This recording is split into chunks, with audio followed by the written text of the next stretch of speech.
masalahnya yang lebih mudah. Hidupnya sangat tinggi. Tahu mbaknya di sini sama satu. Tapi dari situ. Pak Ibu saya mau jalan kan itu sakit itu. Oh, banyak punya. Salam juga. Tahu kan?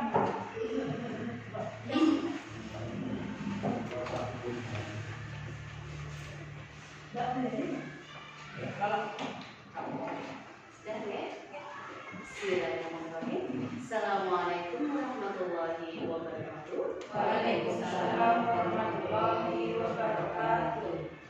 Syukur kita panjatkan kehadirat Allah Subhanahu wa Ta'ala yang telah melimpahkan rahmat hidayah kemuliaan kepada kita semuanya, sehingga pada kesempatan siang hari ini yang cukup cerah ini, Bapak Ibu semuanya dapat berkumpul di kelas 1 SD Negeri Besar ini dalam acara diseminasi pemahaman dan pengalaman penerapan budaya positif yang nanti akan disampaikan oleh Ibu Dian Krisna selaku JGB dalam bentuk gerak angkatan ke-9 dari Kabupaten Sleman. Salam serta salawat tidak lupa kita haturkan kepada junjungan kita Nabi Agung Nabi Muhammad SAW yang mana syafaatnya kita nantikan di dalam bagian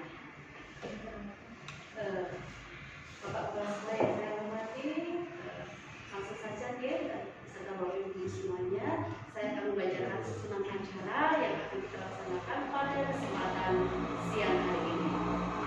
Acara yang pertama adalah pembukaan, acara yang kedua adalah sambutan dari Bapak Kepala Sekolah SD Negeri Lantisari, acara yang ketiga adalah acara inti yaitu diseminasi pemahaman dan pengalaman penerapan budaya positif.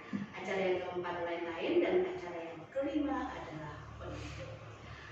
Marilah Bapak Ibu semuanya kita buka acara pada kesempatan kali ini dengan bacaan basmalah bersama-sama.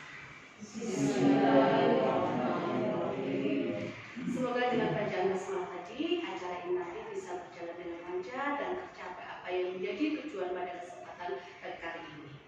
Berikutnya acara kedua adalah sambutan dari Kepala Sekolah SD Negeri Lantisari kepada Bapak Tukiman SPD SD, dipersilakan.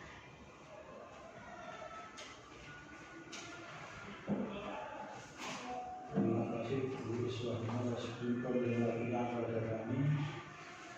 Bapak Ibu hormati, Assalamualaikum warahmatullahi wabarakatuh. Waalaikumsalam warahmatullahi wabarakatuh.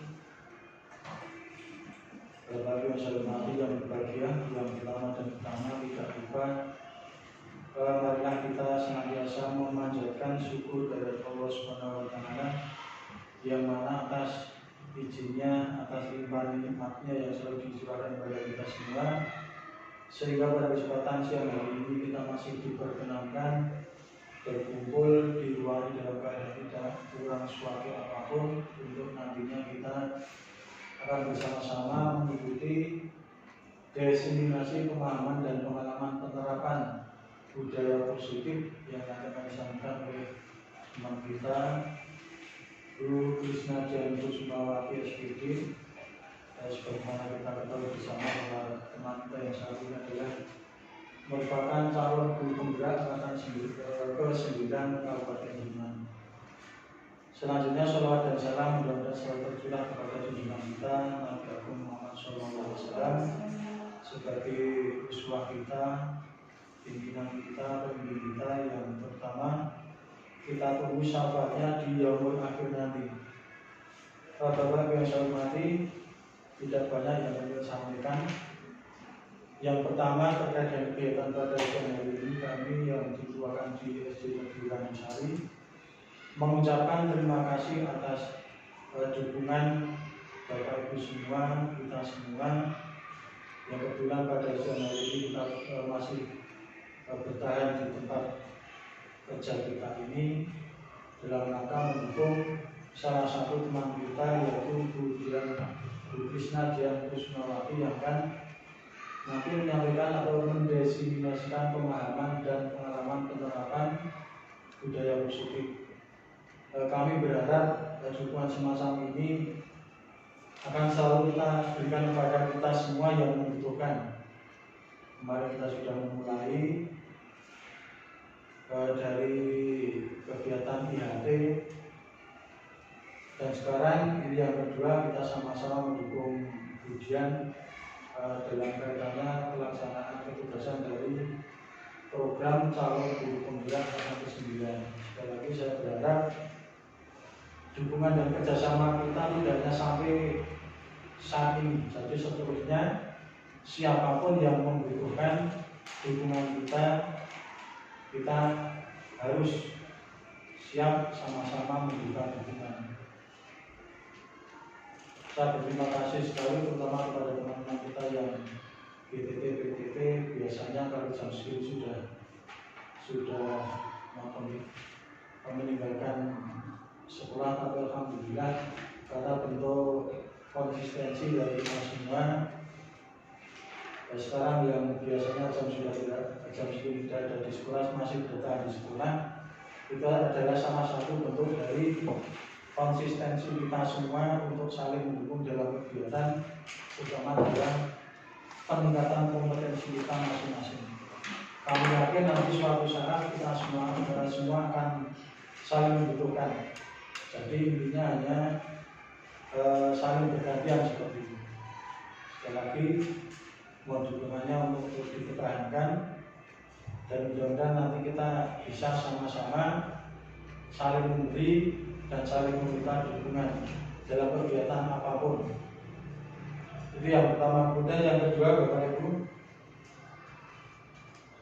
sebenarnya kami mengagendakan rapat sudah beberapa yang lalu, tapi karena agenda saya pertama ini sangat padat, sehingga ketika saya akan memilih waktu itu kami sangat merasa kesulitan. Untuk itu kita hubungan dengan kesepakatan kita pada waktu kita melaksanakan IHT beberapa waktu yang lalu, kita akan menyisihkan waktu untuk melaksanakan, mungkin kalau dulu istilahnya KKB tingkat sekolah, mungkin besok kita akan kemas sebagai kegiatan di komunitas belajar di tingkat sekolah. Jadi nanti ke depan saya mohon nanti kita ada waktu seminggu sekali, mau dipilih hari apa. Jadi hari itu nanti akan kita gunakan secara terus menerus, mungkin untuk rapat, mungkin untuk kegiatan IHT, mungkin untuk kegiatan seperti ini. Dan mungkin besok juga akan ada kegiatan yang lain yang juga membutuhkan waktu. Mari kita sepakat untuk mungkin bagaimana kita caranya meningkatkan kualitas pembelajaran kita kepada anak-anak.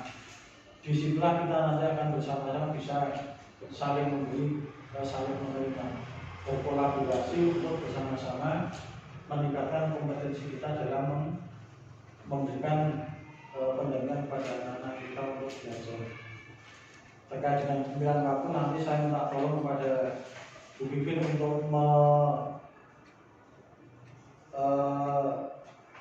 mengkondisikan jabatan tanggung jawab untuk menentukan waktunya kapan. Nanti bisa komunikasi dengan teman-teman yang lain. Karena kalau tidak saya tuju salah satu, nanti semua yang menunggu malah nanti tidak jadi. Kalau ada yang sudah kita serahkan, nanti minimal saya punya tanggung jawab ini, tanya kepada teman-teman guru semua sudah komunikasi. Kami berharap nanti dalam waktu yang dekat sudah ada waktu yang dipilih hari apa.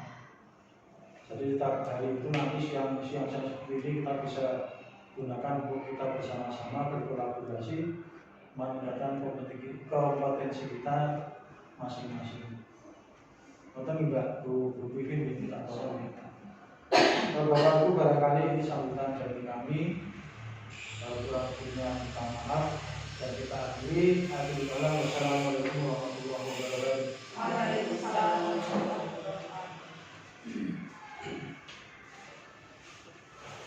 Terima kasih saya sampaikan kepada Bapak Tukiman selaku Kepala Sekolah SD Negeri Losari yang telah memberi motivasi bahwa intinya kita ini adalah satu keluarga, kita harus saling mendukung, kita harus saling berkolaborasi untuk setiap kegiatan yang sudah diadakan di sekolah ini, apapun apapun kegiatannya itu. Dan sekaligus siapa tahu dari setiap kegiatan itu nanti akan menginspirasi kita semuanya dalam rangka untuk meningkatkan kompetensi yang kita miliki, dalam rangka apalagi dalam rangka untuk mewujudkan kemampuan belajar itu nanti berpusat pada siswa, karena memang ujung-ujungnya setiap kegiatan yang ada itu memang adalah lomba, yaitu adalah pada siswa seperti itu. Selanjutnya acara yang ketiga adalah acara inti, acara diseminasi pemahaman dan pengalaman penerapan budaya positif. Nah, tapi sebelum acara ini dimulai, sepertinya ini pada ngantuk ya ini. Ngantuk, ayo biar semangat wes, nggak usah SBG ya Pak, cukup tepuk aja ya. Kalau tadi saya bilang satu, tepuknya satu kali. Kalau kalau bilang pagi, tepuknya satu kali. Kalau bilang siang, tepuknya dua kali. Kalau bilang malam, setengah. Nggak setengah lagi lo bilang gitu nih. Gitu. Pokoknya harus keras. Kita cek. Pagi, siang, pagi, siang, malam. Ulangi lagi. Pagi, siang, malam. Ada lagu banget. Terima kasih Bapak Ibu, semoga ini sedikit menggugah semangat kita untuk selanjutnya nanti dalam acara penyampaian hasil diseminasi ya. Langsung saja kepada Mbak Dian, Bu Dian Krisna Dian Kusmawati Sarjana Pendidikan selaku CGPA Angkatan 9 dari Kabupaten Sleman untuk menyampaikan diseminasinya dalam apa Mbak ini tantangannya ya? Budaya positif. Oke, budaya positif. Nah, budaya positifnya nanti seperti apa? Ini nanti yang akan menjadi siapa tahu nanti menginspirasi kita semuanya. Kepada Bu Dian dipersilakan dulu. Terima kasih Bu Is. Assalamualaikum warahmatullahi wabarakatuh. Waalaikumsalam warahmatullahi wabarakatuh. Bapak Ukiman Sarjana Pendidikan Sekolah Dasar yang saya hormati, teman-teman rekan sejawat SD Negeri Radusari yang saya hormati, beserta tenaga rekan-rekan sejawat dan tenaga administrasi, terima kasih sudah meluangkan waktu untuk menghadiri kegiatan pada siang hari ini. Yang biasanya mungkin sudah pondor masih meluangkan waktu di sini, saya mengucapkan banyak terima kasih. Baik, mungkin langsung saja ya, tidak perlu berlama-lama. Jadi ini kegiatan pada siang hari ini adalah bahwa saya ingin menularkan kepada teman-teman bahwa budaya positif itu sangat baik, apa harus kita lakukan dalam kegiatan pembelajaran sehari-hari. Jadi di dalam modul CGP itu ada 3 modul yang dipelajari, modul 1, modul 2, dan modul 3. Modul 1 itu terbagi dari 4 bagian, modul 2 3 bagian, dan modul 3 ada 3 bagian. Kebetulan untuk budaya positif ini adalah materi terakhir atau modul materi yang keempat dari modul yang pertama. Jadi di dalam modul 1.4 ini materinya sangat banyak sekali, dan saya banyak sekali informasi yang baru saya ketahui ketika saya mengikuti program ini. Jadi apa itu hukuman, apa itu segitiga restitusi. Jadi bagaimana kita menyelesaikan masalah-masalah siswa yang ada di kelas kita. Nah, untuk itu mari pada siang hari ini kita sama-sama belajar tentang budaya positif yang ada di sekolah kita. Baik, yang pertama mungkin izin berdiri dulu nih Bapak Ibu.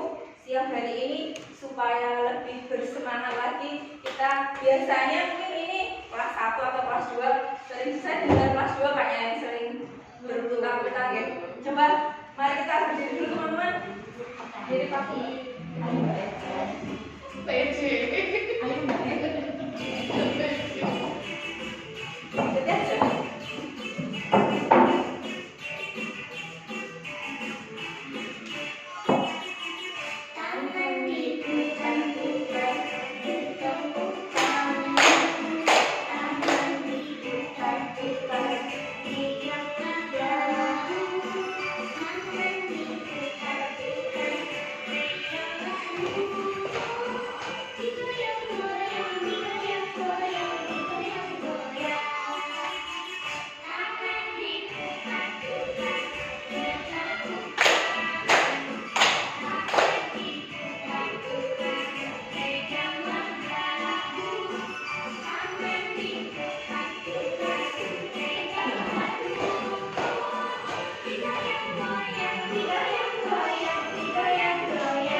berkolaborasi bersama supaya bisa mewujudkan disiplin budaya positif yang ada di sekolah tercinta. Jadi kita membuat slogan senari bersatu, senari maju, seperti itu.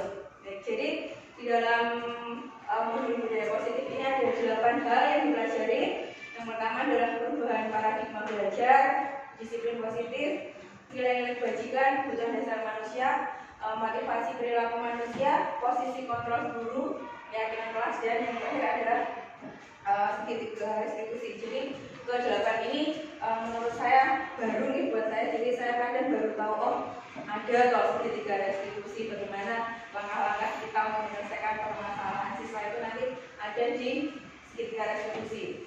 Kemudian kita mulai dari yang pertama adalah pembelajaran paradigma baru. Jadi pembelajaran dengan paradigma baru merupakan pembelajaran yang dirancang berdasarkan prinsip pembelajaran berdiferensiasi, sehingga setiap peserta didik belajar sesuai dengan kebutuhannya berdasarkan tahap perkembangan sesuai teori psikologi modern untuk mewujudkan profil pelajar Pancasila.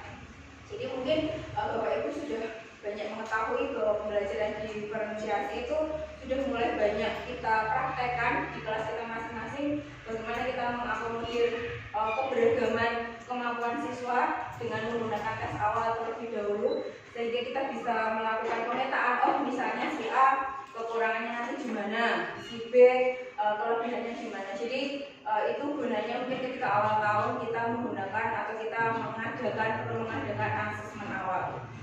Untuk selanjutnya adalah teori kontrol. Jadi di sini ada sebuah permasalahan nih Bapak Ibu. Ketika Anda switch dengan teman Anda atau ketika sama-sama mengepali, kira-kira kalau pas switch bisa nggak kita minta teman kita, yuk kamu yang gunting, aku yang kertas. Kira-kira kita bisa nggak meminta teman kita untuk melakukan sesuatu itu? Buatan gitu. Jadi semua itu yang kita lakukan itu tergantung dengan spontan, tergantung dengan diri masing-masing gitu, maunya apa, inginnya apa sama. Jadi ketika mungkin Bu I sama Bu Nia gitu, A dan B sama-sama membuka kepalan tangan atau menutup kepalan tangan. Jadi siapa mungkin yang mau membuka, siapa yang mau menutup, itu kan kita tidak bisa mengatur, kita tidak bisa meminta teman kita untuk yuk dibuka tangannya, ayo aku sebutnya apa. Jadi semua itu tergantung pada pribadi masing-masing, apakah teman kita itu mau membuka tangannya, membuka kepala tangannya atau tidak. Jadi ini nanti berhubungan dengan teori kontrol. Kemudian ini ada miskonsepsi ya, yang sebelumnya sudah ada tentang teori kontrol. Jadi yang pertama itu yang mungkin sudah sering kita lakukan ya, bahwa guru itu selalu mengontrol murid. Murid itu harus melakukan apa yang guru kehendaki atau guru inginkan. ilusi bahwa semua penguatan positif itu efektif dan bermanfaat. Kemudian ilusi bahwa kritik itu membuat rasa bersalah itu mampu menguatkan karakter. Padahal belum tentu ketika kita membuat sesuatu salah, belum tentu karakternya akan bertambah. Bisa jadi dia ada yang semakin down atau bisa jadi dia lebih kuat, tergantung kondisi masing-masing siswa. Kemudian ilusi yang lain adalah bahwa orang dewasa berhak memaksa, sama seperti kita mungkin guru itu berhak memaksa siswa harus ini, siswa harus itu. Padahal itu adalah suatu miskonsepsi atau konsep yang keliru. Di sini sudah ada mengubah paradigma stimulus respon ke pendekatan teori kontrol. Jadi stimulus respon itu yang biasa kita temukan di lingkungan kita.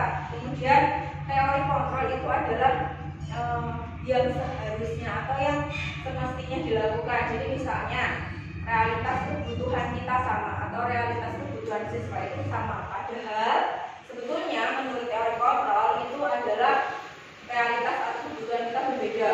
Kemudian yang kedua, semua orang melihat hal yang sama. Jadi ketika kita mengajar nih, siswanya harus memiliki pemikiran yang sama dengan gurunya.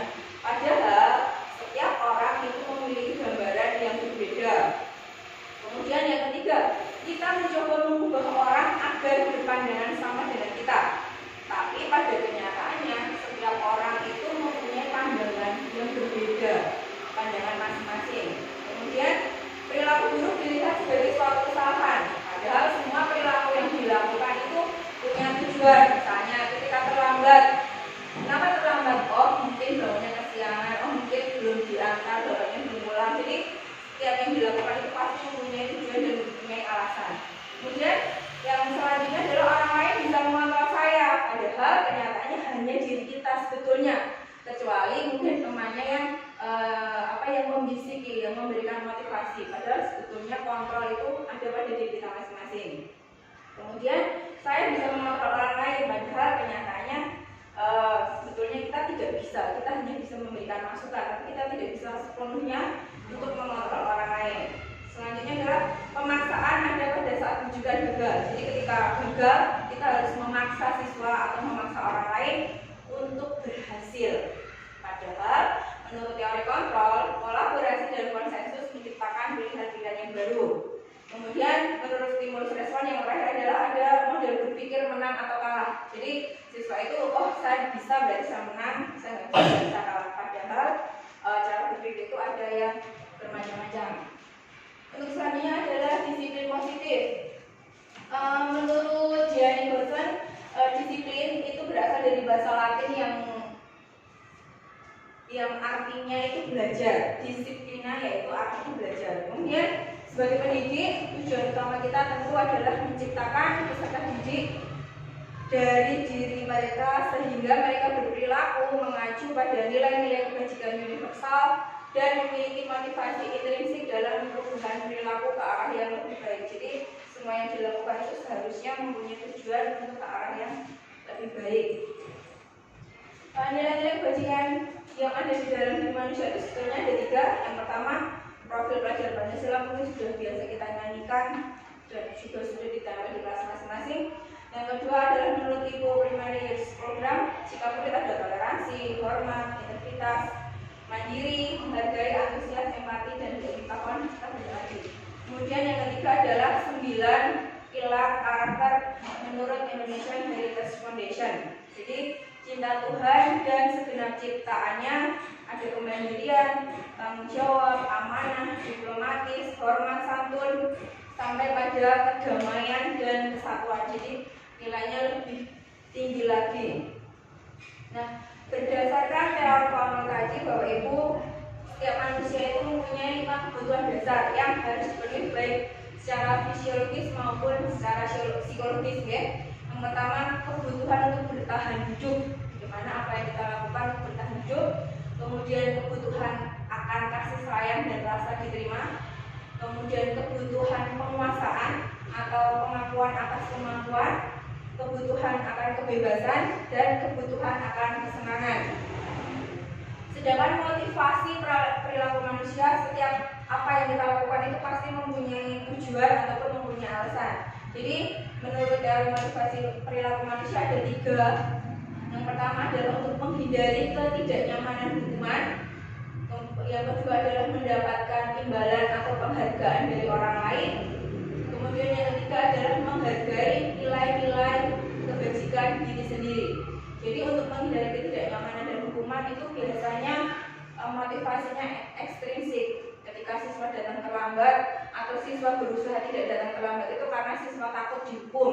Jadi itu siswa melakukannya. Kemudian mendapatkan imbalan. Mungkin kalau kita sering memberikan bintang atau permen, siswa itu sebetulnya motivasinya hanya ingin mendapatkan permennya, bukan karena ingin kesadaran dirinya atau tanggung jawab dirinya, itu bukan. Biasanya kalau barang yang kita berikan itu motivasinya ya berupa barangnya itu, bukan kesadaran dari diri siswa. Kemudian yang ketiga adalah menghargai nilai-nilai kebajikan diri sendiri. Ini yang masih mungkin belum banyak ditemukan dalam diri siswa kita kan. Jadi siswa itu dengan sadar melakukan kebajikan diri, itu motivasi intrinsik. Jadi motivasi ada 2, motivasi ekstrinsik dan motivasi intrinsik. Kalau ekstrinsik yang dari luar, kalau intrinsik yang dari dalam diri siswa sendiri. Kemudian, nah berdasarkan ini Ibu, Bapak Ibu, saya kemarin juga baru tahu bahwa sebetulnya ada penghukuman, ada penghargaan itu tidak selalu berbuah positif untuk siswa, itu tidak selalu berbuah positif. Jadi ini adalah contoh konsep disiplin dengan identitas yang gagal. Jadi dengan hukuman itu akan menyakitkan siswa, membuat siswa tidak nyaman, membuat siswa takut. Kita memaksa siswa untuk melakukan sesuatu, kemudian menyembunyikan kesalahan ini yang sering kita temui. Dan yang terakhir adalah murid menjadi rendah diri. Kemudian penghargaan. Di sini penghargaan itu biasanya berupa barang ya. Kalau misalnya atau enggak bintang. Misalnya nanti yang dapat 10 bintang ditukarkan permen. Nah, itu nanti biasanya tidak efektif. Kemudian waktunya juga jangka waktunya tidak lama. Kemudian merusak hubungan. Jadi nanti sama temennya itu biasanya saingan. Nanti kadang terus bersaing secara tidak sehat. Kemudian mematikan kreativitas, menghukum dengan sistem ranking, dan merampas hak. Kalau yang tadi yang gagal, ini adalah yang sukses. Jadi ada 2 konsekuensi dan restitusi, Bapak Ibu namanya di sini. Kalau konsekuensi itu adalah penguatan jangka pendek, kemudian memerlukan monitoring yang berkelanjutan, kemudian ada stimulus dan respon, murid mematuhi aturan dan introspeksi. Kalau restitusi, ini nanti yang akan kita praktekkan lebih siang hari ini. Jadi murid bertanggung jawab pada perilakunya, fokus pada permasalahan jangka panjang, murid menghormati dan menghargai orang lain, kemudian mempunyai teori kontrol diri, dan murid itu akan berusaha memperbaiki kesalahannya. Nanti kita akan praktek supaya Bapak Ibu lebih jelas ya. Nah, mungkin sebelumnya Bapak Ibu sudah mendengar restitusi belum? Sebelum ini apa itu restitusi? Saya juga baru tahu restitusi ketika masuk ke modul 1.4 bulan kuis. Jadi saya baru tahu restitusi. Kayaknya restitusi itu hubungan, kalau dulu kayak dengan hukum nggak sih? Dulu saya tanya seperti itu, tapi ketika saya masuk ke modul 1.4 ternyata restitusi itu cara kita menyelesaikan masalah siswa. Jadi nanti ada 3 tahap yang akan kita lalui ya. Restitusi adalah proses menciptakan kondisi bagi murid untuk memperbaiki kesalahan mereka sehingga mereka bisa kembali pada kelompok mereka dengan karakter yang lebih kuat. Kemudian ciri-ciri restitusi sebenarnya ada banyak sekali. Di sini sudah saya ringkaskan nih, bukan untuk menebus kesalahan, tapi belajar dari kesalahan, untuk memperbaiki hubungan.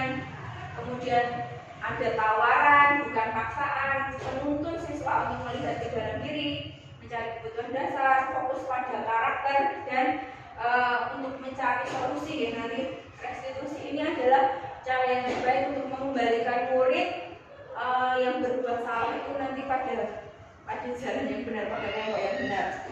Kemudian ini adalah contoh kasus. Jadi mungkin di kelas saya itu kan jenengan tahu sendiri nih, bintang itu kalau berbicara kan sudah tidak seusianya, bahasanya lebih karena di rumah mungkin bergaulnya dengan yang lebih tua atau yang lebih dewasa, jadi bahasa yang digunakan bukan bahasa anak-anak. Jadi ada 3 yang bisa kita lakukan. Apakah mengambil hukuman sebagai konsekuensi atau sebagai restitusi. Misalnya, guru menghukum murid untuk mengulang pembicaraannya yang barusan diucapkan, itu berarti berupa hukuman. Atau guru berkata dengan nada tinggi, menegur dengan nada tinggi, itu adalah berupa hukuman. Kemudian konsekuensi itu adalah guru memberikan konsekuensi untuk mengucapkan bahasa yang benar. Jadi bahasa yang kasar tadi diminta untuk mengucapkan bahasa yang bagus atau bahasa yang sopan, itu namanya konsekuensi. Guru tegas dengan aturan agar murid selalu patuh. Jadi tidak semata-mata menghukum, kamu ngomong lagi yang jelek, itu enggak. Tapi kita mengajari siswa untuk mengulang tapi dengan bahasa yang berbeda, bahasa yang bagus. Kemudian restitusi. Kalau restitusi itu nanti kita mengingat lagi keyakinan kelas yang sudah kita buat sebelumnya. Kita menawarkan kepada murid dan murid yang akan menemukan solusi sendiri dari permasalahannya. Itu perbedaan antara hukuman, konsekuensi, dan restitusi. Yang menurut Bapak Ibu, dari yang pertama, mencatat 100 kali di dalam kalimat, saya tidak akan terlambat lagi. Menurut Bapak Ibu itu hukuman atau konsekuensi? Hukuman. Yang kedua, lari mengelilingi lapangan basket 2 kali karena terlambat dari sekolah. Hukuman ya. Membersihkan coretan yang dibuatnya di meja tulis. Hukuman atau konsekuensi? Konsekuensi. Oke, konsekuensi. Yang keempat, murid diminta push up 15 kali karena tidak menggunakan masker. Hukuman. Terakhir, menggantikan kertas tugas teman. Jadi dengan contoh ini mungkin setidaknya Bapak Ibu sudah ada bayangan apa yang dimaksud dengan hukuman dan apa yang dimaksud dengan konsekuensi. Kalau hukuman itu lebih ke jangka pendek, harus ngapain. Tapi kalau misalnya konsekuensi, tadi saya sudah merobekkan kertas, berarti saya harus mengganti. Saya tadi sudah mencoret kertas teman saya, berarti saya harus menghapus. Itu adalah konsekuensi. Selanjutnya ini adalah posisi kita sebagai guru. Kita mempunyai 5 posisi kontrol.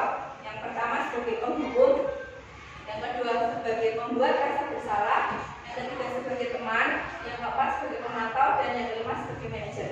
Mungkin Bapak Ibu menyadari posisi dirinya, kira-kira lebih banyak melakukan yang mana di kelas? Penghukum atau pembuat rasa bersalah, atau teman, atau pemantau, atau manajer, yang lebih banyak dilakukan?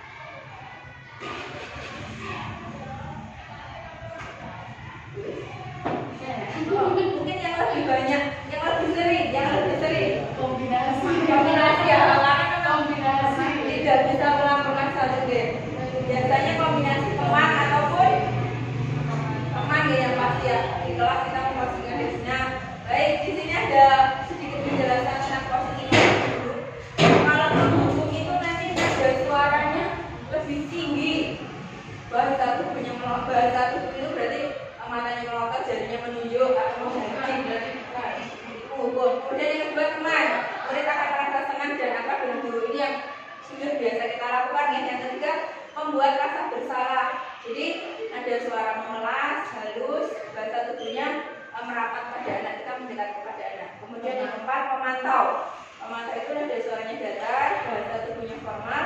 Kemudian yang terakhir adalah posisi sebagai. Nah, kalau contoh ini, jadi kasusnya adalah siswa tidak memakai atribut lengkap saat upacara. Kalau Bapak Ibu sebagai penghukum, Bapak Ibu akan mengatakan, aku datang sekolah kemudian berdiri di sebelah barat. Itu berarti posisi Bapak Ibu sebagai penghukum. Kalau sebagai pemantau, Bapak Ibu akan mengatakan, kamu sudah melanggar aturan hari ini. Kamu tahu apa konsekuensinya? Jadi siswa nanti akan jalan sendiri. Itu adalah sebagai pemantau. Kemudian sebagai teman, Bapak Ibu akan mengatakan, ayolah anak-anak tertib, buat Bapak Ibu lebih bangga dengan kamu. Kali ini tidak apa-apa melakukan kesalahan. Jadi kita lebih membahasakan mereka nih. Yang keempat adalah membuat rasa bersalah. Berapa kali guru harus memberitahu kepada kamu, guru kecewa sama kamu? Mungkin ada. Yang lain adalah sebagai manajer. Apakah kamu tahu kesalahanmu? Kira-kira bagaimana kamu memperbaiki kesalahan ini? Jadi biasanya memang 5 posisi kontrol ini kita kombinasikan dalam kehidupan kita sehari-hari di kelas. Kemudian menurut Bapak Ibu, apakah peraturan kelas dan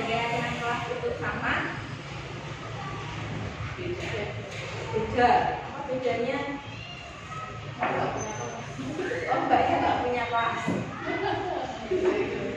Oke, apa kira-kira yang paling gampang saja Bu, peraturan kelas sama keyakinan kelas? Jadi kalau jelas setelah keyakinan kelas itu kan berarti kita sama siswa itu sudah sama-sama sepakat ya. Kalau misalnya ada tidak bersama PR tugas kira-kira mau apa itu kita sudah sepakat. Jadi kalau siswa itu melanggar itu udah tahu sendiri, oh ini yang diyakini seperti itu. Kalau peraturan jelas terpampang ya udah. Itu berarti sepihak ya. Biasanya kalau peraturan itu sepihak dari kita. Tapi kalau keyakinan kelas itu dua pihak kita sama siswa. Oke, terima kasih Bu Is. Jadi memang ya kalau peraturan kelas itu nanti lebih banyak ke hal-hal teknis ya. Kalau keyakinan kelas itu lebih banyak kita menyepakati hal apa. Nah, itu nanti biasanya kita buat pada awal tahun ajaran baru. Nah, jadi mengapa kita harus membuat keyakinan kelas? Padahal kita sudah punya peraturan kelas nih di setiap masing-masing. Jadi sama kayak kita, kenapa kita harus pakai helm kalau naik motor? Kenapa kita harus pakai masker? Karena kita sudah tahu ya kalau pakai helm itu sebenarnya karena ini alasan untuk membuat keyakinan. Jadi ini adalah contoh kemarin kelas 1 nih, ketika membuat keyakinan kelas 1 yang pertama diskusi dulu bareng-bareng kira-kira apa saja yang mau kita buat, kita yakini, kita sepakati. Kemudian yang kedua kita merumuskan, dan yang ketiga adalah menempelkan. Baik, bagaimana pembentukan keyakinan kelas ini? Mungkin Bapak Ibu sudah melaksanakan ketika awal tahun ajaran ya. Ada 7 cara yang bisa dilakukan. Yang pertama itu bahasanya itu lebih abstrak dari peraturan yang ada. Kemudian sedikit saja, bahasanya lebih sedikit dan lebih mudah diingat. Kemudian pernyataannya berupa pernyataan universal, pernyataan yang umum. Kemudian dapat diterapkan di kelas. Bersedia meninjau kembali keyakinan kelas dari waktu ke waktu. Jadi keyakinan kelas itu tidak hanya dibuat pada awal tahun, nanti berakhir sampai akhir tahun tidak, tapi ketika di tengah jalan boleh kita revisi. Kemudian dibuat dalam bentuk yang kalimat yang positif. Kemudian semua warga kelas hendaknya ikut berkontribusi. Jadi ketika awal tahun kita bareng-bareng antara siswa dengan murid untuk membuat keyakinan kelas. Kemudian ini Bapak Ibu, materi yang terakhir adalah materi tentang segitiga restitusi. Ini adalah materi yang baru saya dapat kemarin dan saya baru tahu bahwa untuk menyelesaikan masalah itu ternyata ada tahapannya. Tahapannya ada 3 ya. Yang pertama menstabilkan identitas. Kemudian yang kedua memvalidasi tindakan yang salah. Kemudian yang ketiga menanyakan keyakinan. Baik, saya ada contoh ini, contoh permasalahannya.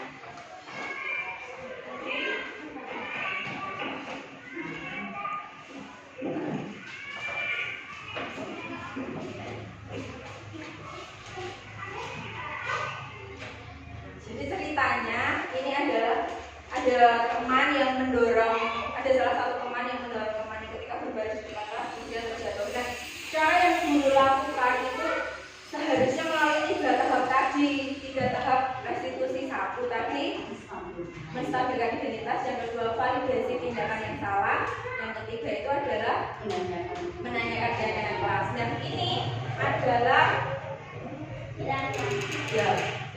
ini adalah contoh pelaksanaan segitiga restitusi. Jadi mungkin ini jelas.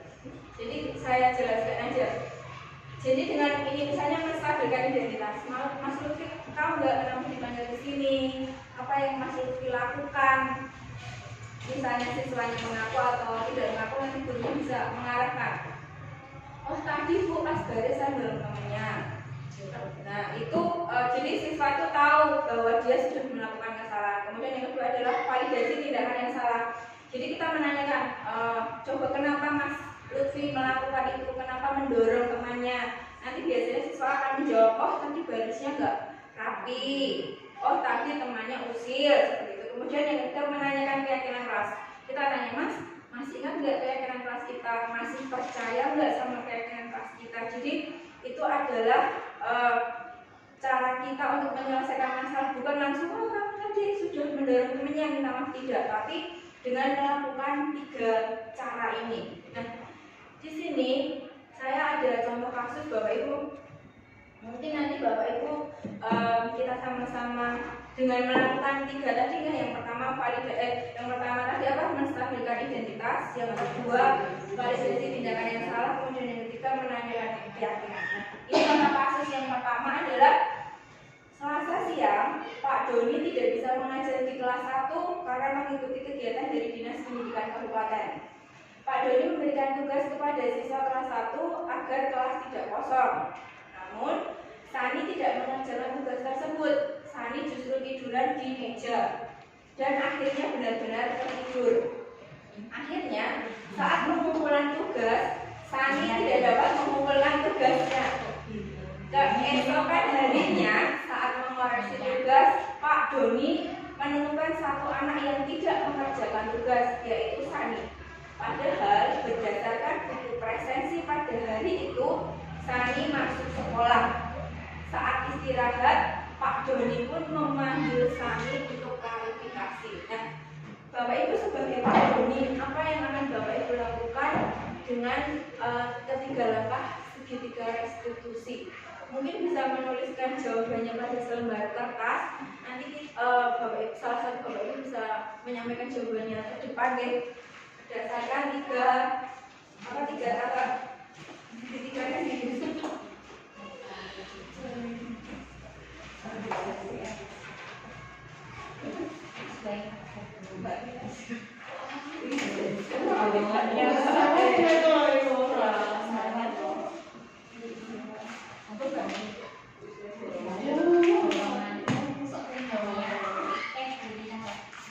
Yang pertama, menstabilkan identitas.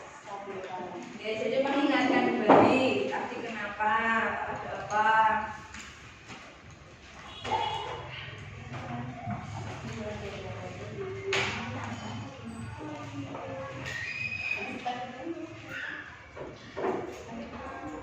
Menstabilkan identitas, validasi tindakan yang salah dalam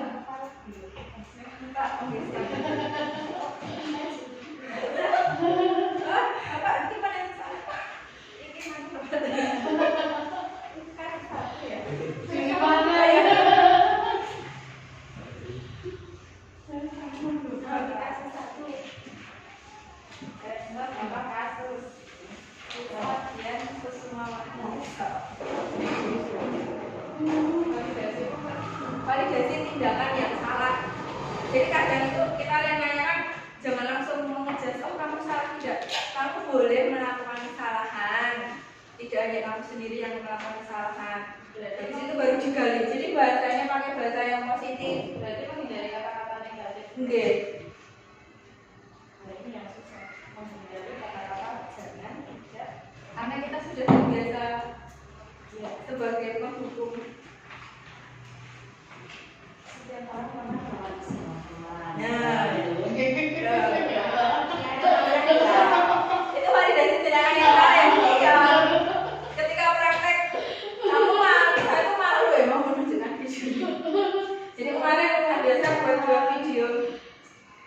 Wah itu yang ambil video nggak malu. Sama Mbak Ika.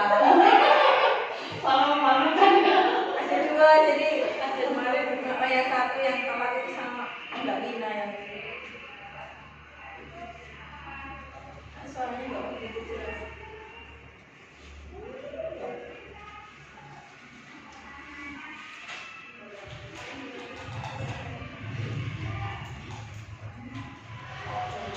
Bisa menanyakan terlambat itu perbuatan yang baik tidak, perbuatan yang salah tidak.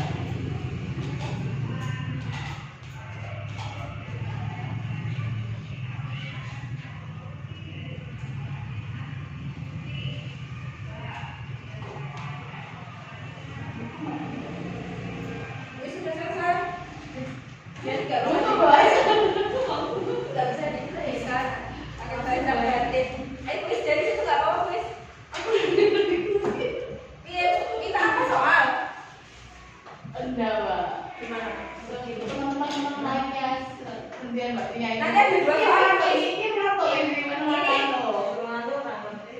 Oh, Ya, satu soal. Oke. Boleh mungkin nanti ada jawaban yang berbeda. Pak Abi sudah selesai? Enggak, di slide tadi pas dari jawab ini. Jadi kita tuh, kamu tahu nggak perbuatan yang kamu lakukan itu betul atau salah?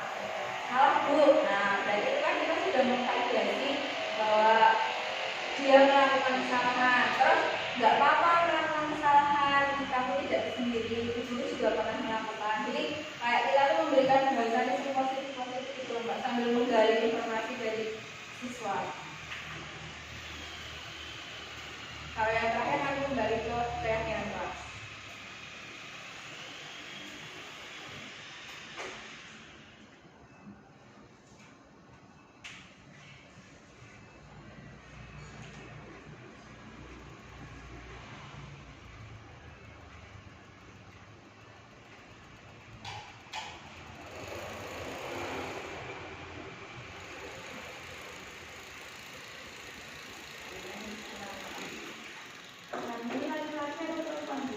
Perempuan.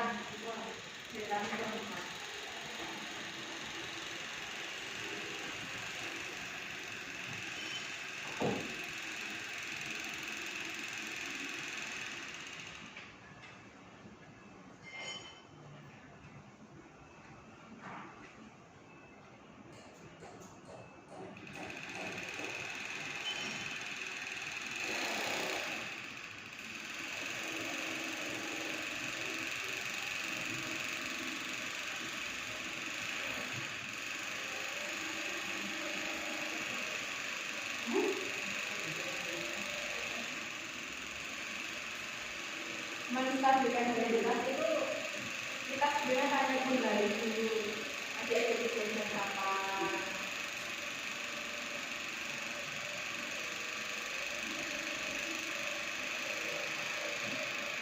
maka kita bisa melakukan apa alasannya.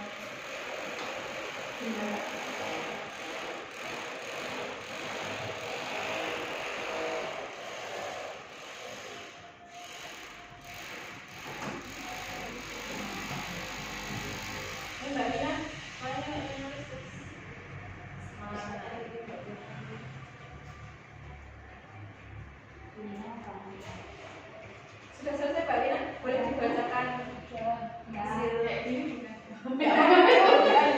dibacakan aja dari situ. Langsung ya, langsung digoreng.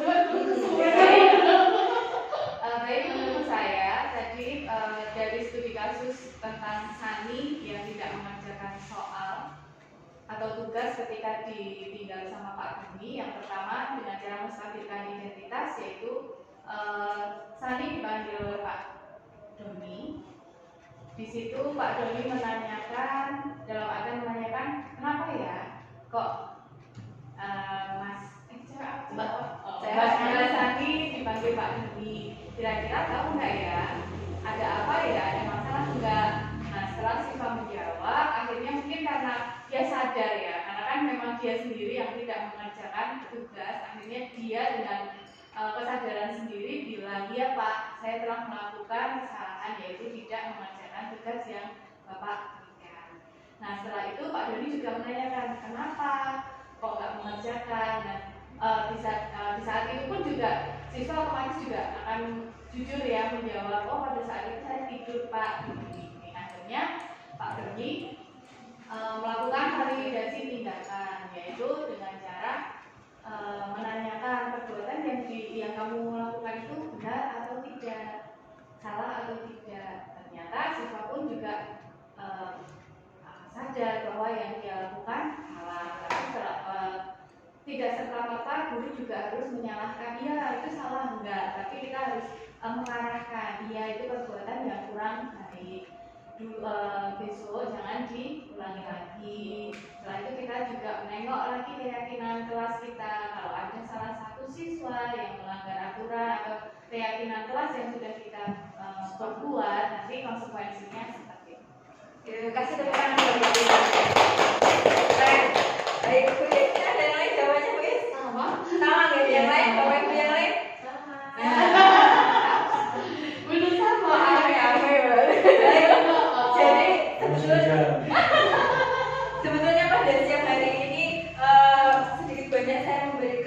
akan kita mempraktekkan nih Bapak Ibu tentang segitiga restitusi, budaya positif tentang segitiga restitusi. Bagaimana ketika nantinya siswa itu melakukan kesalahan, kita tidak serta-merta langsung menyalahkan siswa, tapi kita ada langkah-langkah yang harus kita tempuh dulu untuk memvalidasi atau untuk mengetahui kenapa siswa melakukan itu. Tapi biar siswanya sendiri yang berbicara, yang mengaku, yang mengungkapkan, kita hanya memancing siswa supaya siswa mengakui kesalahannya sendiri. Jadi ketika siswa berada di kelompok yang salah, dengan adanya segitiga restitusi, maka kita akan mengarahkannya kembali ke kelompok yang benar. Jadi sebetulnya hanya seperti itu. Kemudian ada banyak sekali budaya-budaya positif yang bisa kita terapkan di sekolah kita. Yang paling gampang itu adalah budaya antri.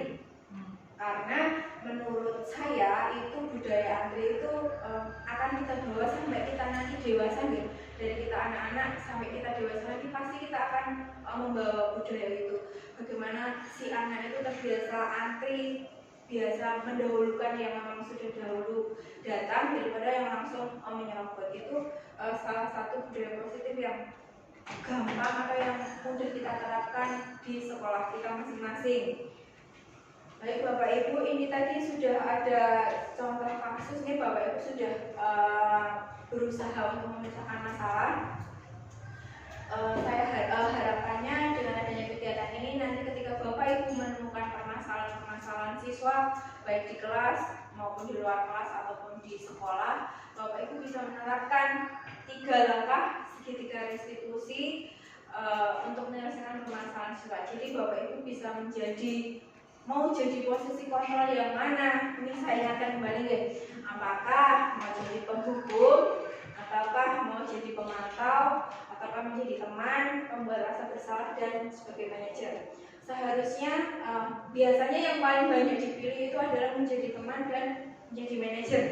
Tapi pada kenyataannya di lapangan masih banyak yang menempatkan dirinya sebagai penghukum dan pembuat rasa bersalah.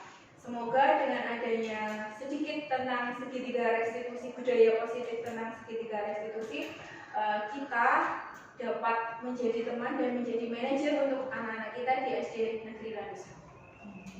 Jadi kesimpulan kita pada siang hari ini Bapak Ibu, kita bisa menempatkan diri kita sesuai kontrol diri kita, dan kita tidak bisa memaksa anak untuk melakukan apa yang kita inginkan.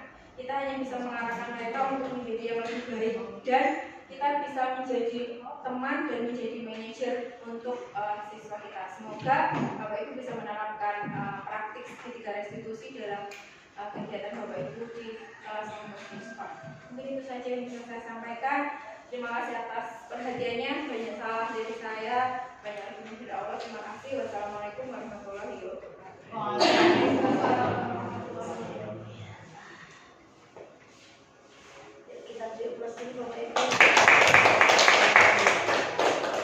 Terima kasih Brian sudah menyampaikan diseminasinya pada kesempatan kali ini. Banyak sekali ilmu ya, informasi apa ilmu yang kita dapatkan, yang nanti itu semuanya bisa diterapkan ketika kita berada di sekolah, baik itu sebagai sebagai guru dan sebagainya. Tapi sebelumnya Bapak Ibu mungkin ada pertanyaan dulu.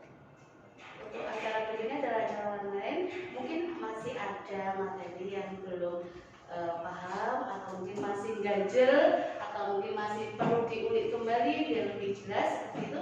Silakan Mama, saya buka untuk terkait pertanyaan. Monggo. Oh izin, monggo Pak. Tapi mungkin tidak tanya. Oke. Tapi terkait dengan Oke, monggo. Beberapa telah dengan materi tadi, saya kira di antara kita juga merasakan sama. Di antara kelima yang masih kelihatan dari 5 posisi itu, mungkin kita sebenarnya pernah melaksanakan semua, pernah melakukan semua. Tapi baru kali ini kita tahu bahwa ternyata kalau kita yang kita lakukan itu ternyata bisa dikategorikan menjadi 5 kelompok. Cuma ternyata apa yang kita lakukan ternyata 5-5-nya itu kita lakukan ternyata sudah ada sisi negatifnya. Dan yang tadi dengan komunikasi sumber juga tadi lebih banyak rata-rata kita memilih yang teman atau dan materi ini saya kira kalau hanya sekali kita dengarkan atau besok kita lupakan saya kira juga percuma. Jadi mungkin nanti lebih baiknya mungkin sambil kita keseharian kita seperti biasanya. Kalau ada teman yang punya, kok anak saya sekolahnya begini, nanti bisa disampaikan kepada teman-teman yang lain untuk dicarikan solusi bersama-sama yang terbaik seperti apa. Kita mengacu pada teori yang sudah ada ini. Ini terkait dengan materi yang hari ini. Terus demikian juga untuk materi-materi yang sudah kita kembali terus biasa yang sudah kita lakukan dulu terkait dengan IHT. Kemarin kita sudah sepakat yang disampaikan Buris kemarin PMM itu kalau kita hanya berhenti di situ ya sudah kita berakhir. Tapi kalau kita alhamdulillah kita kemarin sepakat, nanti kita akan sambil jalan akan kita kaji satu persatu. Makanya tadi saya minta tolong briefing untuk sebagai penanggung jawab untuk nanti mengkondisikan kita semua. Kita harinya mau hari apa nanti bisa kita gunakan waktu untuk kegiatan yang mungkin bisa bermacam-macam, tapi intinya adalah untuk peningkatan kompetensi kita dalam mendampingi anak kita semua. Saya kira hanya itu yang bisa saya tambahkan. Sekali lagi materi yang kita terima pagi siang hari ini kalau kita cukup mendengar sampai di sini ya nanti akan hilang ya. Maka tolong nanti apa yang kita terima yang kita dapatkan hari ini dan mungkin di hari-hari yang berbeda materi yang berbeda kalau sekiranya itu bisa membawa manfaat untuk kita, untuk keluarga kita kembali, mari kita bersama-sama kita aplikasikan kepada kita semua. Itu dari saya. Terima kasih.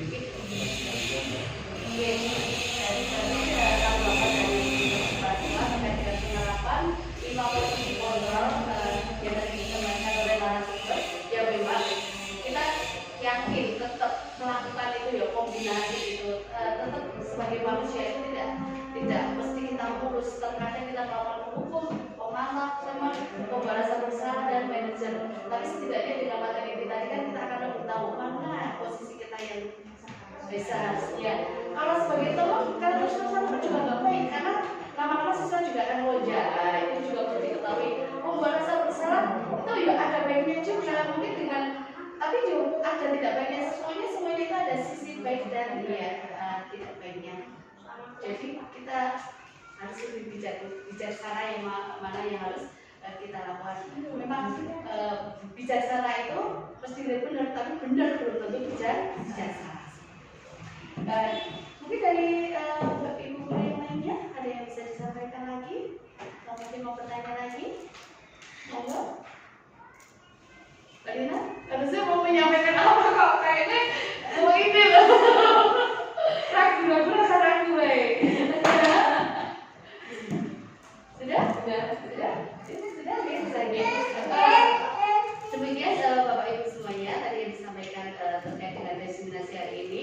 Kalau saya bisa ambil kesimpulan tadi ada yang pertama itu tentang pembelajaran paradigma baru, bahwa sekarang itu dituntut kita harus melakukan pembelajaran berdiferensiasi hingga setiap anak itu punya bakat minat yang berbeda. Dan diferensiasi itu nanti ada tiga macam ya, itu nanti saya di Bapak Ibu itu tahu semuanya tentang itu. Terus tadi teori kontrol ya, teori kontrol itu siapa sih yang bisa mengontrol diri kita? Ya tentunya ada diri kita nggak bisa mengontrol orang lain. Kalau kita punya pendapat A, orang lain punya pendapat B, kita nggak boleh memaksa yang punya pendapat sama seperti kita. Ya udah, itu berarti itu di luar kontrol kita. Makanya kalau saya sekarang ada masalah itu saya ini Mbak, 100% itu bisa saya akhiri, terus separuhnya 50-50 bisa atau tidak ya. Terakhir kalau nggak bisa udah saya lepas kayak gitu. Nah itu teori kontrol yang saya terapkan seperti itu. Kalau itu di luar kendali saya udah tak lepas terserah seperti itu. Karena kalau nggak itu akan membebani diri kita sendiri. Terus yang berikutnya tadi tentang disiplin positif. Disiplin positif tadi kalau boleh saya simpulkan itu apapun itu yang terbaik tetap itu motivasi dari dalam motivasi intrinsik itu dari dalam, karena itu Terus tadi yang terakhir adalah konsep dari segitiga restitusi. Ini memang hal yang baru, dan untuk melakukan ini pun perlu latihan, nggak bisa mentah-mentah langsung itu nggak bisa, karena ternyata kita sering berucap apa ini udah masuk ada hukuman gitu kan, padahal kita harus menstabilkan identitas dulu, kita validasi dulu, setelah kita baru pada keyakinan, mengingatkan pada keyakinan. Tapi rata-rata kalau ada permasalahan, saya sebut itu berarti emosinya yang muncul terlebih dahulu. Seperti itu, oke. Bikin bagus semuanya. Semoga ini tadi menginspirasi dan setidaknya ini juga mengingatkan ke saya kembali tentang materi-materi ketika mengikuti GPJUS. Dan saya harap kegiatan baik ini akan diikuti oleh teman-teman semuanya. Nanti masih ada anak 11, 12 dan seterusnya, monggo nanti ikut, karena di sana itu materinya sangat luar biasa. Ya mungkin tidak akan tidak